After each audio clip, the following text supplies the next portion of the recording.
So Brent, for those, I'm from Birmingham originally, and a lot of people I think that have taken a passing interest in, my some will call it a foolish attempt at Leadville here, may or may not be familiar. They're familiar with the Exceptional Foundation and I think Gigi's, organizations that have some places in other areas in the country, but they may not have come across the Kyle Pease Foundation. So can you just give us a quick overview? If I'm coming into you guys or hearing about you guys for the first time, tell us a little bit maybe about how things got started and what you guys do.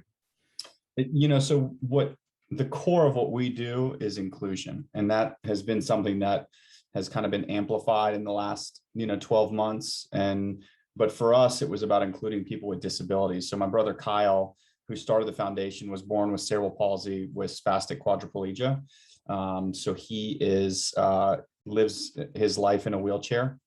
Mm-hmm. And in 2011, after the two of us getting into endurance sports, he really wanted other people to experience what this is, what you're getting as you've built into Leadville, what you get from it from a physical and a mental standpoint, the boost, the challenge. That was really important to Kyle. What was so special for him about all of these sports, the 5Ks, the marathons, anything in the endurance world, is that it really allowed him to be included like everybody else. And that was really special for us. So what the Kyle Pease Foundation does is we aim to improve the lives of people with disabilities through sports. And we provide the equipment, the training, everything that you could think of from start to finish to allow people with disabilities to compete in endurance sports. Yeah, no, I think it's great. And then, like I was saying, I followed you guys through the years, but you guys obviously made, national headlines. I think it was a few years ago when you qualified and successfully competed in the Ironman World Championship in Kona, which was so amazing to follow. And the picture of you guys at the finish line, I thought it was really inspiring. And can you tell us a little bit about how that came to be and that experience? Well, Kyle came to the sport through Ironman. He witnessed my first Ironman. And so when we started competing, it was always we want to do an Ironman. But of course, like any triathlete, you kind of wondered to yourself, well, could we do the Ironman World Championships? And so as soon as we finished our first half Ironman, we knew that it was possible. And that just became our dream. And really for the next 7 years, we found and sought out ways to be included in that race. So for us, there's actually not a path to being a part of that race. There's no qualification like your normal triathlete. So we're either getting in through a lottery or through some type of special exemption. And just through the body of work of what Kyle and I do personally when we race, as well as the Kyle Pease Foundation, in 2018, we were invited to compete in the Ironman World Championships. So it was our Super Bowl, and we were very fortunate that just through the hard work, the team behind us, and all of the training to be able to finish that race. And as you said, the finishing photo is pretty incredible. And for us, it was a journey of those 7 years, but also a lifetime of both of us wanting to feel like an elite athlete. And being in Kona, Hawaii, being around people in Leadville, this is an opportunity for that. And so Kyle, the way I like to describe it now is that I had a front row seat to witness one of the most amazing athletic accomplishments that I've ever seen. And watching my brother fight through his disability and the perceived things that he can't do, and watching him finish one of the most grueling endurance events was one of the more incredible experiences of my life. Oh, and during the race, I think I remember reading or hearing you talk about, you knew if you got through the bike, right? The bike was where you were the most concerned. And if you got through the bike, you knew you would be okay. You guys, I think, had a new bike made for that race. Is that right? Yeah. Yeah. I don't know if you remember the movie Apollo 13, when they're trying to figure out how to make the spaceship work again, and they're throwing all the parts off of it. That is what we did in 2018. We just started throwing parts off our bike until we found kind of what we felt like would work for us. So interestingly enough, when we got to the run in that race, we really struggled. We both physically and mentally suffered in ways that neither of us had ever experienced in an endurance event. And it was one of the hardest tests that Kyle's ever faced. It's one of the few times that I've seen him really struggle in a race. Usually somebody described it really well. And I think this speaks to the Kyle Pease Foundation and some of the other organizations that you support, that Kyle has to has to spend so much mental energy to keep me positive for 140.6 miles of racing, because what I'm doing is incredibly physically demanding to carry another human for 140.6 miles. And so both of us have these huge tasks, but I can't do my job without Kyle, and Kyle can't do his job without me. But we never thought about the mental drain that Kyle goes through. And so in Hawaii, it was one of the first times that I saw him really struggle with that, because he had been sitting in the heat trying to keep me going for nearly 13 hours at this point. And so we had this amazing bike, we had this amazing day on the bike, but then we still had to get through that marathon. And that's, that's Hope Pass for you, right? Right. There's the humidity and the temperature added onto it, I know. Yeah, but it's just, there's these moments in those races. And for us, that is what the foundation is all about, is to include Kyle in that experience, but to help other people see that, their wheelchair or their disability is not what defines them, that is only a part of them, and that who they are is so much more than that. And I've been really fortunate to see Kyle pour his soul out into so many of these, to everything, to his life. And it's amazing to witness. And at this point, Brent, I think I remember reading you have 100+ races under your belt, but almost maybe even more impressive is Kyle has almost as many, correct? Yeah. I did my first Ironman in 2010. And in 2011, we did our first triathlon together. So almost instantly after me getting into the long course racing, Kyle was all in with it as well. And so now I've got 2 young kids. It's a different experience that it's just more impactful and more important for me to be out there with Kyle than it is for me to be out there by myself. Yeah, no, absolutely. I'm sure it's great. I know I have 2 young daughters, and I know they love my older brother, Carrie, who has Down syndrome. And I love it that they're growing up and, with him in their life. And I'm sure it's, the same way for your kids and Kyle.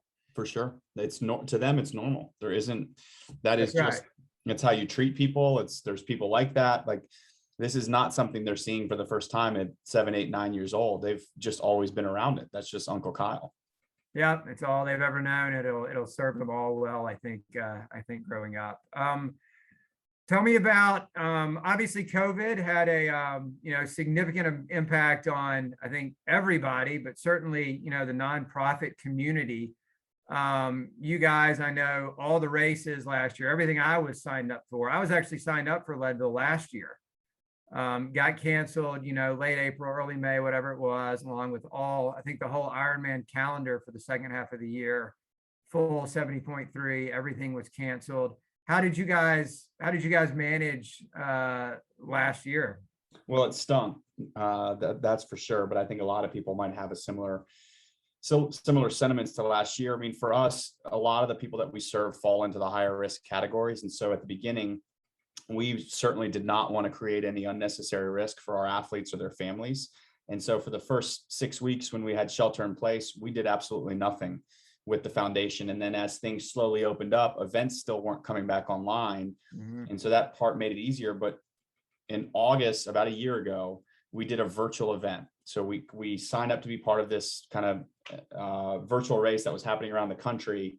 And we invited 2 other families. We had to all wear masks. I was running with a mask at times, and we finished, and everybody was so emotional.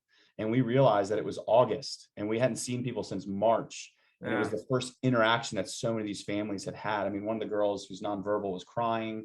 And it was just really powerful for us. And so we spent the next kind of 60 days trying to figure out how can we safely create these experiences for our athletes. And so what we started doing is going out to the Silver Comet, for those familiar here in Atlanta. Yeah. And we would go out and we would stage people in waves. So we would have like 4 people race, and they would go 2 different directions. We would all stay spread out. Everybody would wear masks. They'd come in and we'd sanitize and like scrub down the chairs and spray Lysol all over them. And then 4 more people would go out, and we'd hang out at the Silver Comet all morning. But it was just a way to connect with our families. And it wasn't until this year at the Atlanta Marathon weekend that we were finally able to do an in-person event. So it was a really challenging year from an event standpoint. And what was good about it, though, is that we were able to see that, the inclusion piece in racing is really special, but that connection that we're creating for these athletes, their families, and our volunteers is a really powerful piece of what the Kyle Pease Foundation is and what we do. Absolutely. And so now that things are, it looks like getting back online, at least to some degree, kind of tell me about the rest of 2021 for you guys. What are the target races? We have something almost every weekend, it feels like. I mean, we've got 2 races on one day in August. We've got a triathlon in September.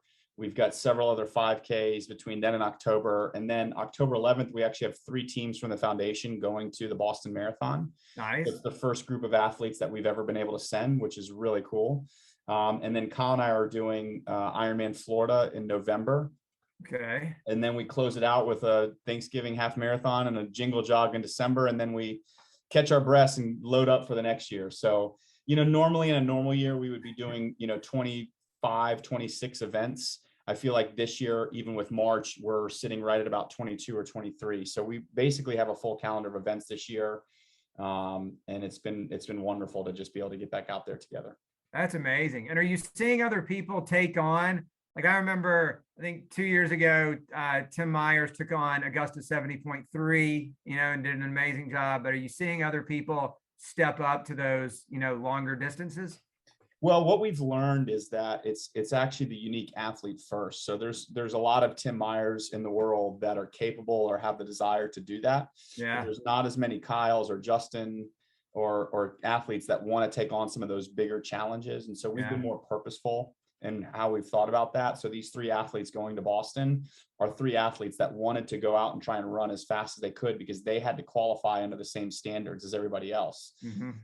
So we don't have anybody right now that's kind of in the hopper that's interested in a 70.3 or an Ironman, but I'm sure that those days will come again, and then we can call Tim back or call you or find somebody with a few screws loose that's interested in crazy long endurance events. Look, I have actually never done a full Ironman. I've done my share of 70.3s, and to everybody that's completed a full distance one, especially in a assisted capacity like you guys do, it's quite a feat. It is really incredible. So Brent, so for people that they're listening to this, that hear this and say, I know somebody that this would be great for, I would love to come participate in this. Like I think about the Publix marathon and half marathon where we see a team with, 2 or 3 pushers per one athlete, right? Yeah.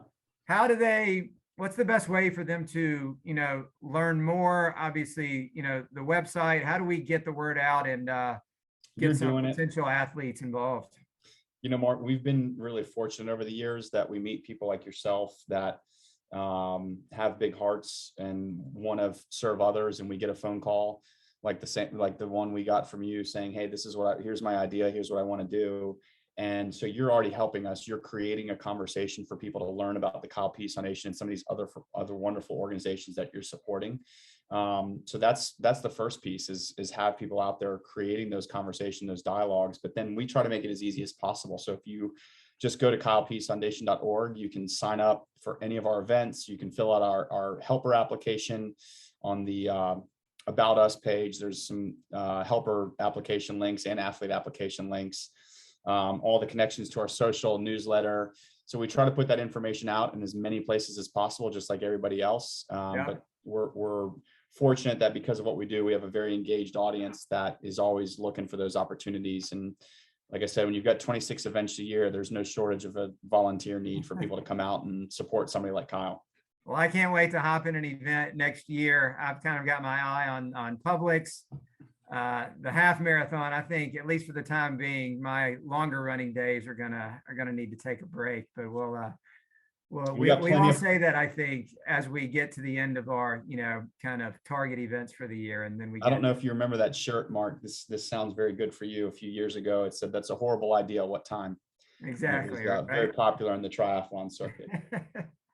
Well, the other thing, and Brent, I want to say thank you. I got, a copy of your book, and thank you so much for sending that. I'm actually a big reader. I read a lot of books, so I can't wait to jump into this one. I'll actually take it with me on the plane to Denver next week. And it looks like a great read, just the story of the foundation and getting through Kona and growing up. So I really appreciate you thinking about me there, and, would encourage anybody else that's interested in learning more about the foundation, maybe that's not, in the Atlanta area, you know, pick up a copy, learn more about, you know, the incredible work Brent and Kyle are doing. It's, you know, again, with my work or my, I guess, middle-aged triathlon hobby, I see them on a regular basis, and they're really doing some incredible stuff. But Brent, thanks so much for, you know, the time today and for, you know, talking with us, and keep your fingers crossed for me next weekend. I might need it.